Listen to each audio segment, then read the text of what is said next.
இது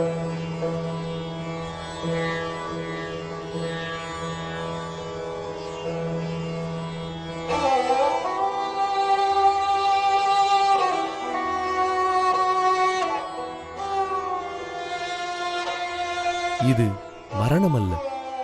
தன்னலமில்லாமல் சுயமரியாதையோடும் கொள்கை பற்றோடும் லட்சிய போராட்டம் நடத்திய ஒரு நேர்மையான மனிதரின் இணையில்லா பெருவாழ்வு நிறைவு பெற்ற தருணம்.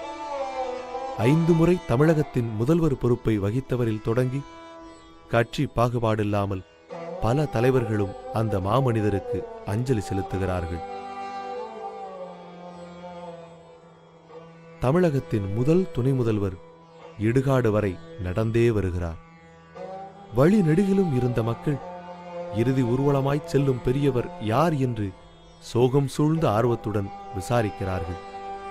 மனித நேயராய், எழுத்து போராளியாய், கொள்கையில் உறுதிமிக்கவராய் வாழ்ந்த அவர்தான் மூத்த பத்திரிகையாளர் சின்ன குத்தூசி என்கிற இரா தியாகராசன்.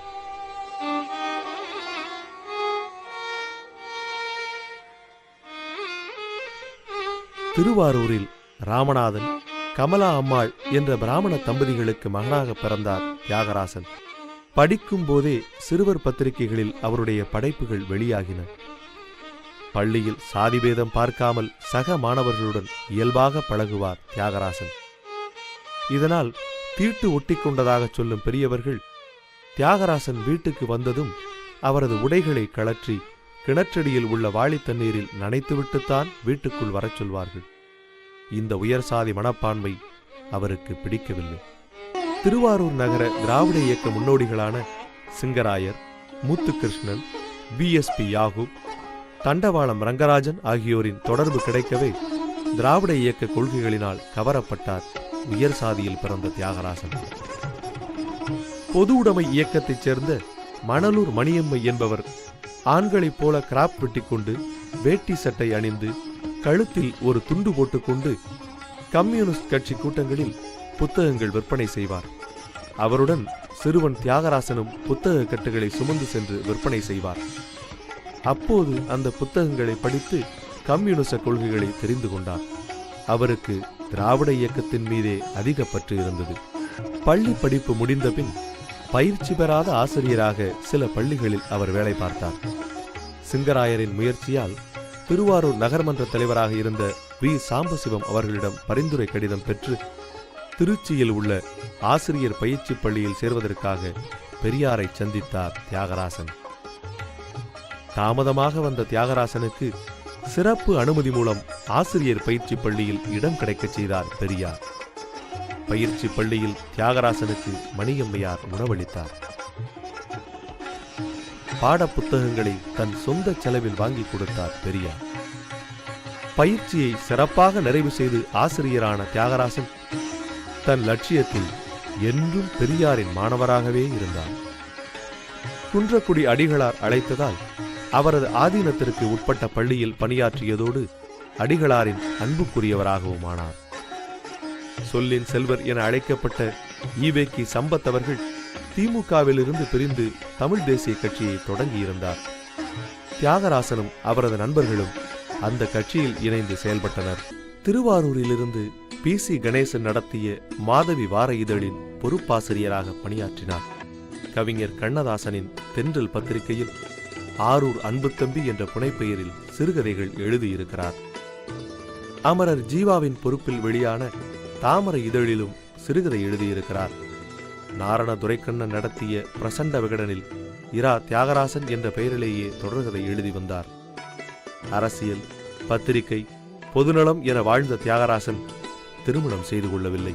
தமிழ் தேசிய கட்சியின் பத்திரிகையான தமிழ்ச் செய்தி இதழில் பொறுப்பாசிரியராக செயல்பட்டார் தியாகராசன். ஒன்மேன் ஷோவாக தியாகராசன் இந்த பத்திரிகையை நடத்துகிறார் என்று சொல்வார் அதன் உரிமையாளரான ஈவேக்கி சம்பத். பெருந்தலைவர் காமராஜர் அழைத்ததனால் நவசக்தி இதழில் தலையங்க ஆசிரியராக சிறிது காலம் பொறுப்பேற்றிருந்தார் தியாகராசன். காமராஜரின் அன்புக்குரியவரானார். காமராஜர் நடத்தும் முக்கிய ஆலோசனைகளின் போது அவர் அருகில் தியாகராசன், PC கணேசன், பழ நெடுமாறன் ஆகியோர் இருப்பார்கள். எந்த நிலையிலும் நாத்திகராக, சுயமரியாதைக்காரராக, பெரியார் கொள்கையில் உறுதியான பிடிப்புள்ளவராக இருந்தார் தியாகராசன். அவருடைய எழுத்துகளும் அவர் சார்ந்த கொள்கைகளின் முழக்கமாகவே வெளிப்படும். நாத்திகம் பத்திரிகையில் சிறிது காலம் பணியாற்றினார். பின்னர் வேலூர் நாராயணனின் அலை ஓசை நாளிதழில் பணியாற்றினார். பல புனைப்பெயர்களில் அவரது அரசியல் கட்டுரைகள் வெளிவரத் தொடங்கின.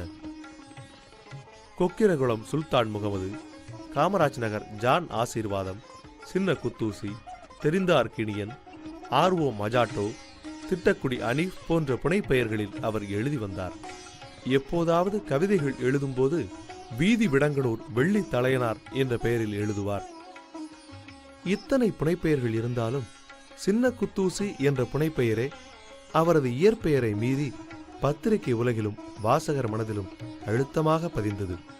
வல்லப அக்ரஹாரம் தெருவில் உள்ள மேஸ்திரி மேன்ஷனில் 6ஆம் நம்பர் அறைதான் அவரது நீண்டகால வாழ்விடமானது.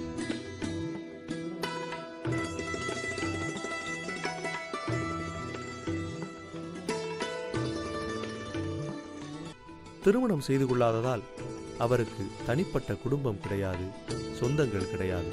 பிறப்பினாலும் ஜாதியினாலும் அமைந்த உறவுகளை அவர் அணுகியதும் இல்லை, அணுக விட்டதும் இல்லை. நண்பர்கள்தான் அவரது உறவினர்கள், பத்திரிகை சகோதரர்கள்தான் அவரது சொந்தங்கள். அவர்களுக்கும் கூட தன்னால் எந்த சுமையும் ஏற்பட்டுவிடக் கூடாது என்பதில் கவனமாக இருப்பார் சின்ன குத்தூசி. படிப்பதையும் எழுதுவதையும் அவர் ஒரு வேள்வியாகவே செய்து வந்தார். புத்தகங்கள் மீது ஒரு காதல்ங்கிறது என்னன்னு கேட்டீங்கன்னா, இப்ப இந்த காலம்ங்கிறது மாறி போயிடுச்சு. நான் மாணவனா இருந்த காலத்துல நூலகத்தை தவிர வேற பொழுதுபோக்கு இல்லை. சினிமாங்கிறது எப்பாவது வரும். அந்த சினிமாங்கிறது 2 காட்சி தான் தினசரி இருக்கும். 2 தியேட்டர் தான் திருவாரூர்ல இருந்தது. அந்த ஒரு படம்ங்கிறது 8 வாரம் 9 வாரம் ஓடும். ஒரு தடவை பார்க்கலாம், 2 தடவை பார்க்கலாம், குறைச்ச காசுல.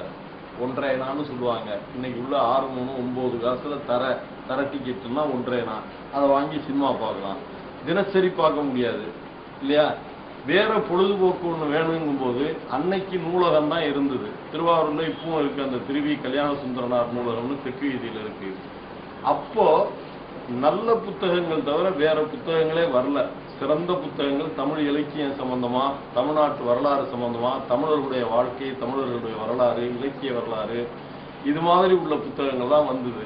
நாவல்கள்னாலும் சிறந்த எழுத்தாளர்கள் புதுமை பித்தன் மாதிரி, கூப்பா ராஜகோபாலன் மாதிரி, அது மாதிரி பெரிய எழுத்தாளருடைய நாவல்கள் வந்தது. அதனால அதை படிக்கிறதுல நமக்கு ஒரு ஆர்வம் வந்தது.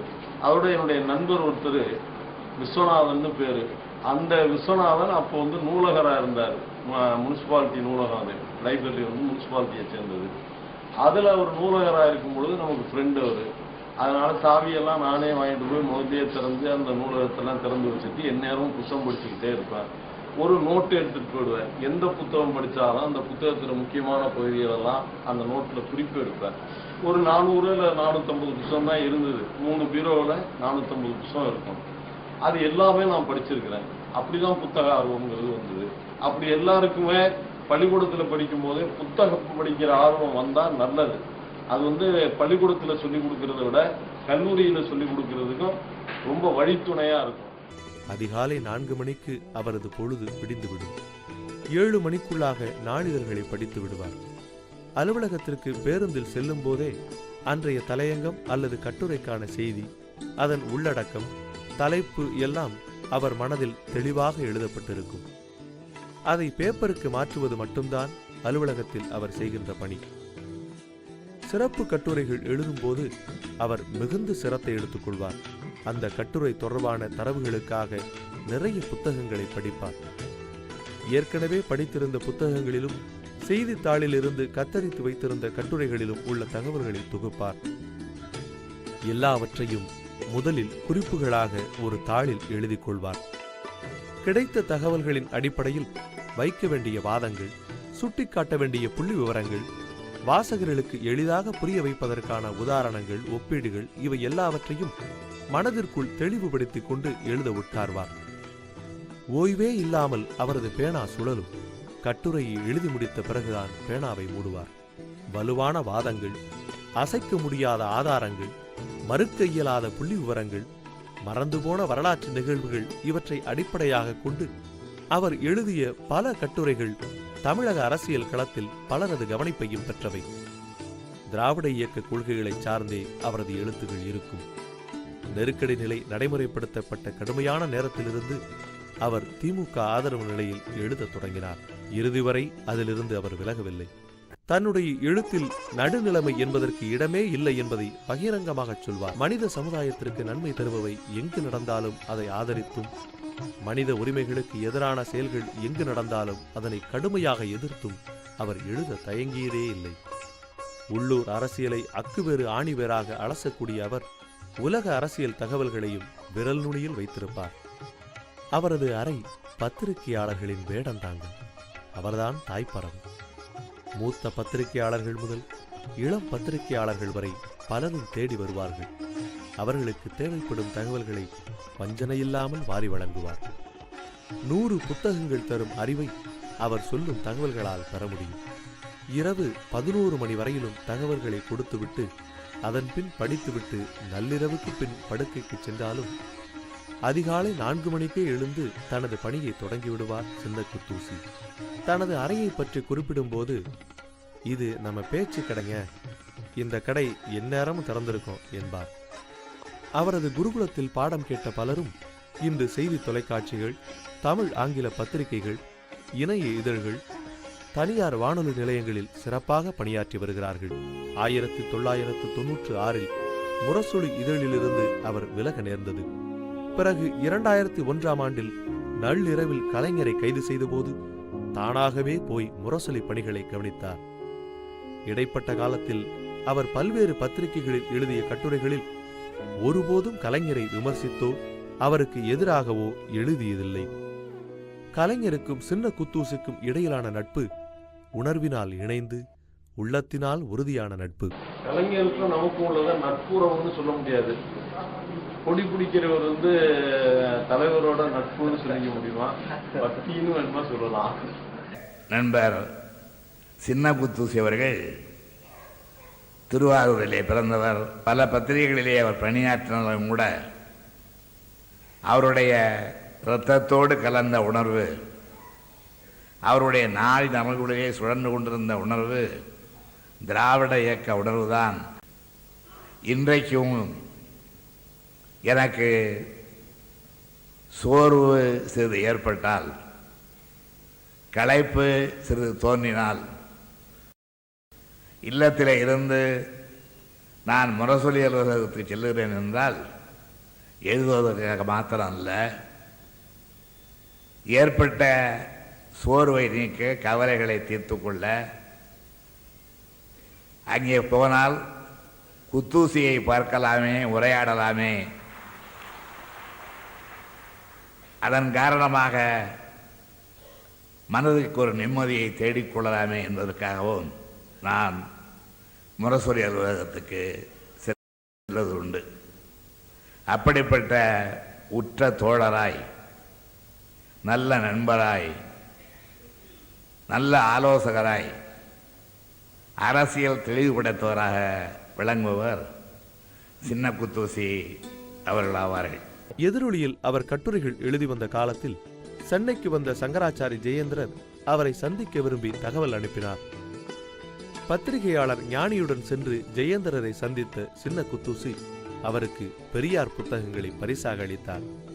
சங்கர மடத்தின் வர்ணாசிரம கொள்கையை எதிர்த்து கடுமையாக வாக்குவாதம் செய்தார். சின்ன குத்தூசியின் ஆணித்தரமான கருத்துகளுக்கு ஜெயேந்திரரால் பதில் சொல்ல முடியவில்லை.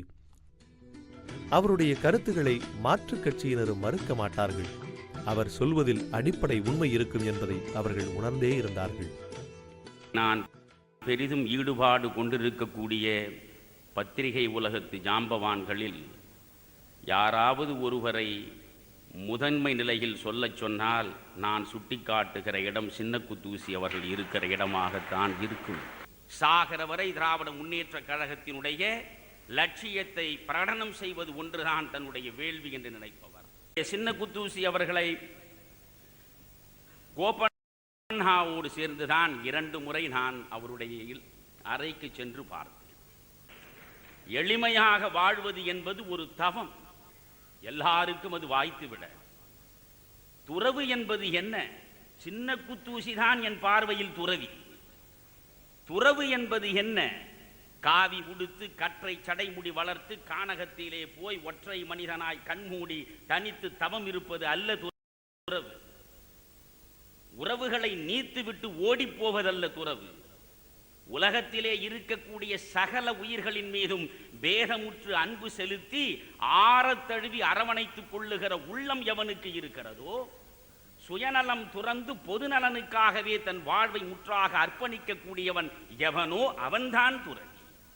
எனவே தனக்கென்று ஒரு தனி வாழ்வு இல்லை அவருக்கு. ஒரு சின்னஞ்சிறு அறையிலேதான் அவர் இருக்கிறார். அந்த அறையிலேதான் அவர் தனிமை தவம் இருக்கிறார்.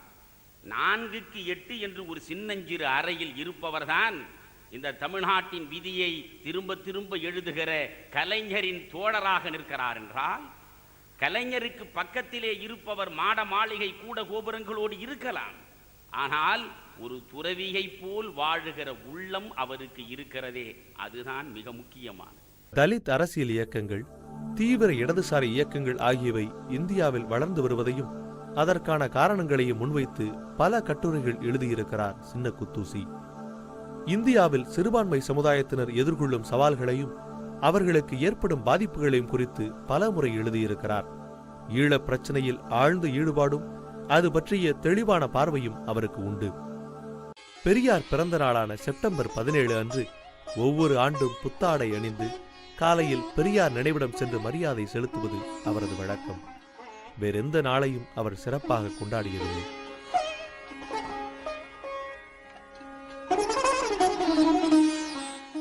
படிப்பு, எழுத்து, கருத்து பரிமாற்றம் இவை தவிர அவருக்கு விருப்பமானது இசை. கர்நாடக இசையில் மிகுந்த ஆர்வமுடையவர். அறையில் தனிமையாக இருக்கும்போது கர்நாடக இசை கேட்பார். ராகங்களை அடையாளம் கண்டு நல்ல குரல் வளத்துடன் பாடுவார். திரைப்பட பாடல்களிலும் அவருக்கு நாட்டம் அதிகம். கர்நாடக இசையில் அமைந்த சினிமா பாடல்களை விசில் அடித்தபடி பாடுவது அவருடைய வழக்கம். கிரிக்கெட் ஸ்கோர் கேட்பதில் அவருக்கு அதிக விருப்பம் உண்டு. பரபரப்பான அரசியல் சூழ்நிலைகளிலும் அவர் கிரிக்கெட் ஸ்கோரை தெரிந்து கொள்வார். இலக்கிய ஈடுபாடும் அவரிடம் மிகுந்திருந்தது. கல்கி, கானாசு, ஜெயகாந்தன் உள்ளிட்டோரின் எழுத்துக்களை விரும்புவார். கண்ணதாசன், ஜெயகாந்தன், தீபம் நா பார்த்தசாரதி, வல்லிக்கண்ணன், தீக்காசி, தமிழ்வாணன் போன்றோரிடம் அவருக்கு நல்ல நட்பு உண்டு. சிறு பத்திரிகைகள் பலவற்றையும் வாங்கி படித்து விடுவார் சின்ன குத்தூசி.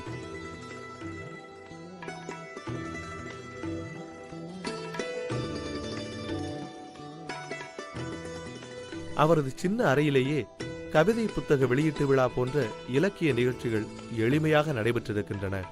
தன்னை முன்னிறுத்திக் கொள்வதில் அவருக்கு சின்ன வயதிலிருந்தே விருப்பம் கிடையாது. பெரிய தலைவர்களுடன் பழகிய போதும் அவர்களுடன் அவர் புகைப்படம் எடுத்துக்கொண்டது கூட அரிதுதான். அதிகாரம் மிக்கவர்களுக்கு அவர் நெருக்கமாக இருந்த போதும் அதை தன் சுயநலத்துக்காக அவர் பயன்படுத்தியதில்லை. எதையும் எதிர்பார்த்து அவர் எழுதியதில்லை. எழுத்துக்களை விற்றதும் இல்லை. அவர் தன் வாழ்நாளில் ஏற்றுக்கொண்ட ஒரே விருது முரசொலி அறக்கட்டளையின் 2005ஆம் ஆண்டுக்கான கலைஞர் விருது மட்டும்தான். இதழியல் துறையில் நுண்ணறிவு மிக்கவர், பத்திரிகையாளர், எழுத்தாளர். 50 ஆண்டுகால இந்திய அரசியல் சரித்திர குறிப்புகளை விரல் நுனியில் வைத்திருக்கும் வித்தகர். திராவிட இயக்க வரலாற்றின் நடமாடும் நூலகம். எளியவர், இனியவர், மனிதநேய மாண்பாளர், நட்புக்கு பிசிராந்தை போன்றவர். இவரது எழுத்து பணியினை பாராட்டும் வகையில் முரசொலி அறக்கட்டளை கலைஞர் விருது வழங்கி 1 லட்சம் ரூபாய் பொற்களையும் வழங்கி மகிழ்கிறது. விருதுகளுக்காக எழுதாமல் கொள்கைகளை வலியுறுத்தி அவர் எழுதினார். எனக்கு ஓரளவு எழுத தெரியுமே தவிர பேச்சு என்பது வராது. ஆகவே நீங்கள் பிழைத்தீர்கள். ஆரம்பத்திலேயே நான் எத்தனையோ எழுத்தாளர்களே நானும் ஒருவன். இருப்பினும் மற்ற எழுத்தாளர்களுக்கு இல்லாத ஒரு பெரிய பலம் எனக்கு என்ன, செல்வாக்கு எனக்கு என்ன என்று சொன்னால், தலைவர் கலைஞர் அவருடைய பிரியத்துக்கு நான் ஆளாகி இருக்கிறேன். அவருடைய அளவற்ற அன்புக்கு நான் ஆளாகி இருக்கிறேன். அதன் காரணமாகவே இந்த விருது எனக்கு வழங்கப்பட்டிருக்கிறது.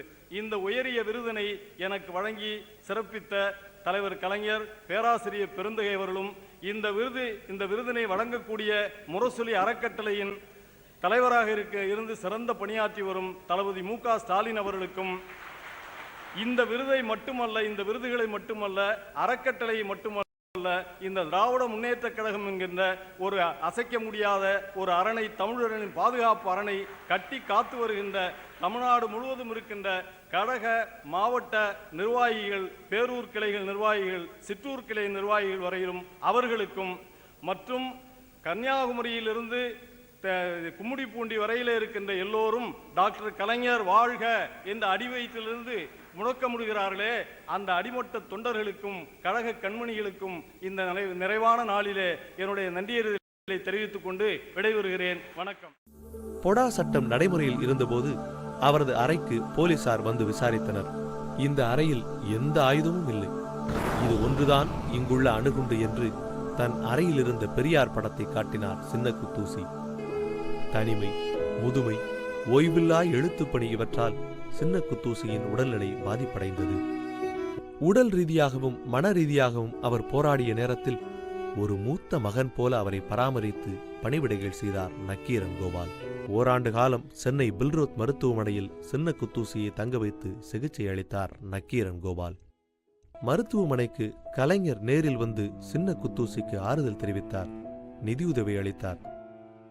வந்த பிறகு இதுல 5 முறிவு இருந்தது, கண்டுபிடிச்சல, அது எல்லாம் சரியா போச்சு. அது வரியிலே ஒன்றும் இல்லை. அதுக்கு பிறகு அதோடைய எஃபெக்ட் 6 மாசம் அப்படியே பிடிச்சிருந்ததுனால இதுல கார்ல இது வந்துருச்சு, கிளாட் வந்துருச்சு பூராவும். அதுக்கும் அப்படி எல்லாம் ஏறி இறங்கிட்டு இருந்தேன். இப்ப நடக்க முடியல, சாப்பாடு செல்ல மாட்டாங்க, அப்படியே உட்கார்ந்தபடியே தான் எல்லாம், வீல் சேர் தான். அதுலயும் பெரும்பாலும் உட்கார முடியல, இந்த பக்கத்துல இந்த முறிஞ்சு போனதுனால. மற்றபடி இங்க நல்லா தான் இருக்கு, சும்மா இங்க வச்சுட்டு இருக்காங்க. அந்த நிலையிலும் கலைஞரிடம் தனது பங்காக 1000 ரூபாய் தேர்தல் நிதி கொடுத்து அவருக்கு அன்பு முத்தமும் கொடுத்தார் சின்னக்குத்தூசி.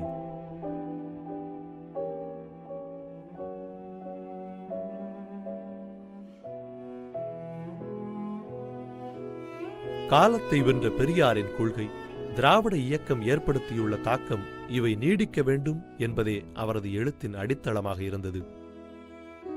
அந்த எழுத்துக்களை தொடர்ந்து எழுத முடியாதபடி தன் உடல்நிலை இருப்பதை நினைத்து நினைத்து வருந்தினார். 2011 மே 22 காலை 7:55 மணி சின்னக்குத்தூசி தன் சிந்தனைக்கு நிரந்தரமாக ஓய்வு கொடுத்தார். இறுதி வரை பெரியார் கொள்கை வழியில் பகுத்தறிவு, சுயமரியாதையை கைவிடாமல் வாழ்ந்த மாமனிதரின் உயிர் பிரிந்தது. நக்கீரன் அலுவலகத்தில் வைக்கப்பட்டிருந்த அவரது உடலுக்கு அரசியல் தலைவர்கள், பத்திரிகை உலகத்தினர், பொதுமக்கள், வாசகர்கள் என பலரும் நேரில் வந்து அஞ்சலி செலுத்தினர்.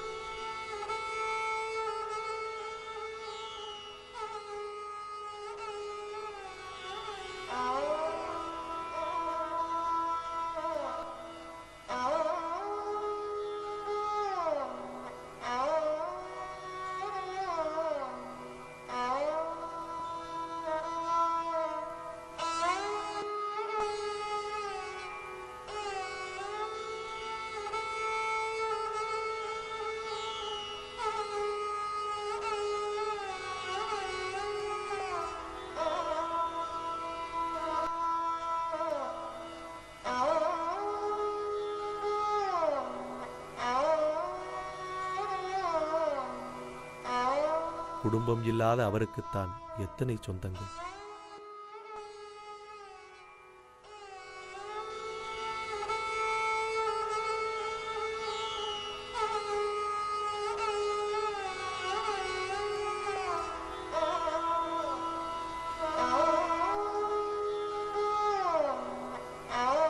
அந்த மூத்த பத்திரிகையாளரின் இறுதி பயணம் பத்திரிகை அலுவலகத்திலிருந்தே தொடங்கியது.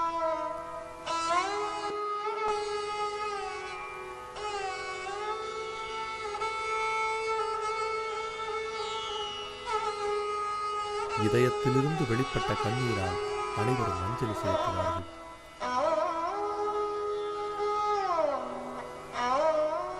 உறுதியான நாத்திகராக, பகுத்தறிவாளராக வாழ்ந்த சின்ன குத்தூசிக்கு இறுதி காரியம் என்ற பெயரில் எந்தவிதமான சாதி மத சடங்கும் நடைபெறவில்லை.